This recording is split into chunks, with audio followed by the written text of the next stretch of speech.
Hello, friend. This is Ryan Hicks of TalkToProfit.com, and today I want to talk to you about how God is calling you to be exceptional. You know, the world and a lot of the professing Christian church will get you into mediocrity. They have adopted these things that talk about work-life balance. They talk about work as if it's a necessary evil, and they will get you in the mindset that leads to being average, that leads to being mediocre, that leads to being like everyone else. The scripture says, quit you like men, but so many people are just like everyone else. And that's not noble. That's not good. That is not bringing God glory when you look like everyone else, when you act like everyone else, when you have the same results as everyone else. Because this is one of the things that's very interesting. Why do so many professing Christians believe their results are merely up to God? Now, I know that sounds spiritual, so please hear me out before you start throwing stones. But God's not the one that made you sleep in today. God's not the one that made you phone it in and not work as hard as you could have. God's not the one that made you be lazy. God's not the one that made you binge watch some TV program. God's not the one that made you play a bunch of video games. God's not the one that made you scroll social media and do nothing all day. Your results are your choices manifest. And you can't blame God for it. And you can't cast it upon him as if it's his fault that you didn't do the things you should have done. But that's what most people do. Well, you know, if God wanted me to be rich, I would be rich. Really? Because you do nothing that a rich person would do. God sends blessing upon blessing upon blessing. It's just like the rain coming down. But if you put an umbrella up, you're not going to get wet. That's what so many people do. God's blessing is pouring upon them. They have an umbrella of unbelief, an umbrella of laziness, an umbrella of doubt, an umbrella of, I would rather watch some videos today, an umbrella of, oh, but I want to play his latest video game, an umbrella of, oh, I don't want to work too hard. You know, I got to have work-life balance. All these excuses that stop the blessing of the Lord from operating in their lives. And then they have the utter audacity to blame God for it, to say it's God's will, that their results are somehow God's responsibility. Now, you could say that with a pure heart if you gave your all. Then you could say, well, I've done everything I can. I leave it in God's hands. That's certainly a faithful way to do it. But to just live half-heartedly, to just barely do enough to scrape by, and then to be so delusional to act like it's God's responsibility for you to get good results when you don't do the things that would get good results. This would be like the farmer going and planting some seeds in the field, not watering them, not tending to them, not doing anything, and then saying, well, you know, if the Lord wants me to have a harvest, I'll have a harvest. I just threw some seeds out there, didn't even plant them, not going to water them, not going to fertilize them, not going to do anything. Just I'll leave it up to God. If he wants me to have a harvest, then I'll have a harvest.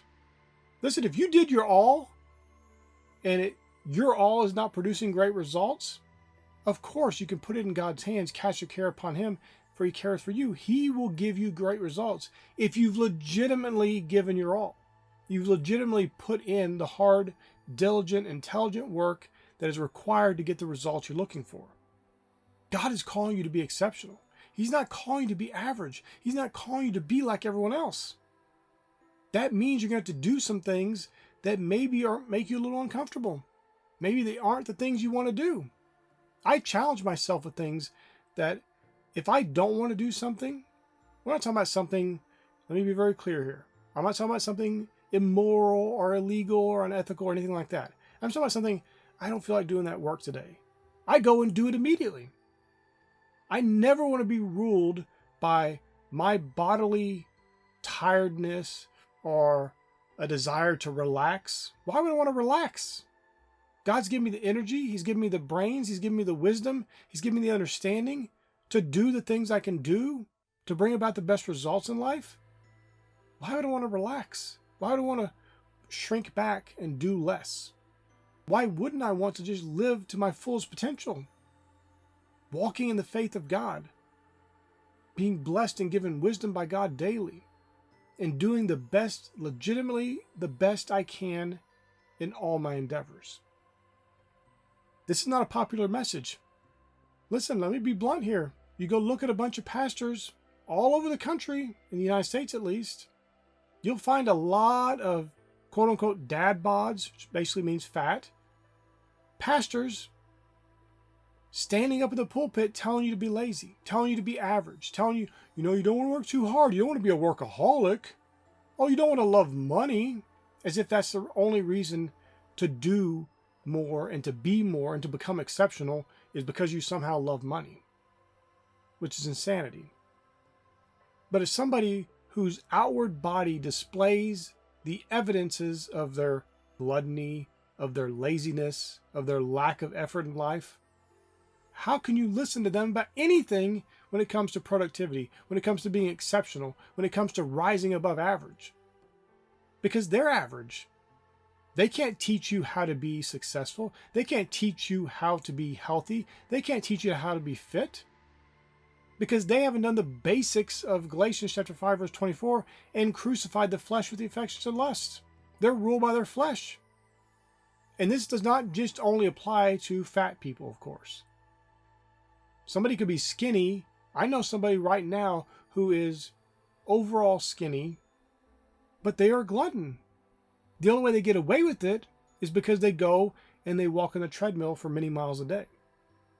You are called to such a higher standard than what everyone else is doing. And yes, that includes many people in the professing Christian church, because their standards are super low.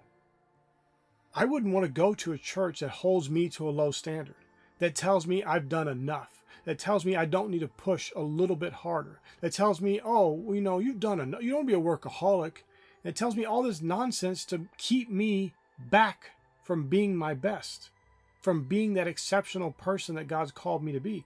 And my friend, He's called you to be exceptional as well. You got to stop giving heed to the devil. And the devil is in the people who are telling you to be average, who are telling you to be mediocre, who are telling you to have another bite, who are telling you to not fast, who are telling you to not exercise, who are telling you to be all the mediocre and average things of the world, to be like everyone else. That's not of God. God's called you to something far greater. Jesus said that He came that you might have life and that more abundantly. Is that the abundant life, being like everyone else? Of course not, my friend.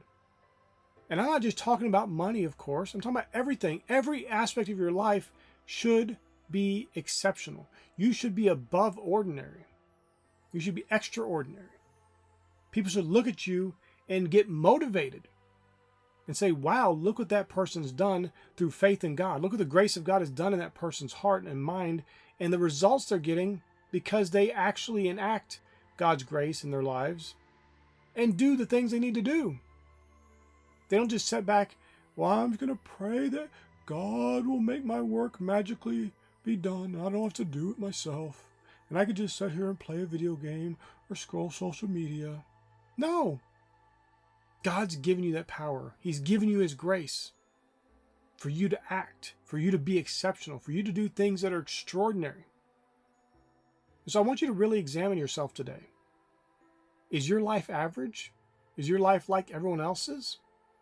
Is there anything exceptional about it? Anything you could honestly say that would be objectively true, that people would point to and say, wow, that's exceptional? Is that in your life, or is it just average? Is it like everyone else? Are you doing everything that everyone else is doing? You're going to watch movies. You're going to watch sporting events. You're playing video games. You're scrolling social media. You're doing all the average stuff. My friend, there's a higher standard to hold yourself to, a world-class standard, where you rise above the average. You rise above the mediocrity of the world. You get in that exalted position of somebody who actually knows the Lord Jesus and walks with Him. As He is in the light, so are you. You're walking in union with Him. That person gets different results. That person has great faith. That person does not live an average life. That person lives an exceptional life because they've been called to that. And you, my friend, have been called to that. You wouldn't be watching this video if you weren't called to be exceptional. God's put this video in your path for you to watch, for you to understand, for you to seek his wisdom and seek his understanding. You don't have to listen to me. You can say, oh, I don't know about Ryan. I don't know if I'm going to trust that. Okay. You don't have to trust me. That's perfectly fine. Go to the Lord in prayer. Seek his wisdom. Ask him if these things be true or not. You should do that with anything anyway. If something maybe you don't know for sure about, you should always seek the Lord's wisdom. He'll give you the wisdom on it. And I'm telling you, the wisdom he'll give you, he will tell you that, yes, you are called to be exceptional. You're not called to be average. There are things you need to do differently in your life so you can be pleasing to God. So many billions of people have lived and died on this planet being average. Are you going to be another one of those people, a nameless number of another person who lived and died and accomplished nothing in this life?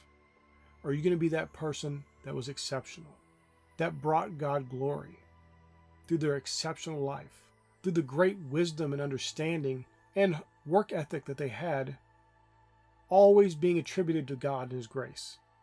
It's not about you. It's not about saying, oh, I'm so good. No. It's by the grace of God you do these things. It's by God's wisdom that you understand and know that you need to live an exceptional life, that you cast off these fleshly lusts, these desires for these temporal fixes, temporal pleasures, all the entertainment of the world that drowns out the voice of God and keeps you in mediocrity. You're called to be exceptional. And I hope you'll answer that call today, my friend. I pray this video is a blessing for you. May God bless you richly.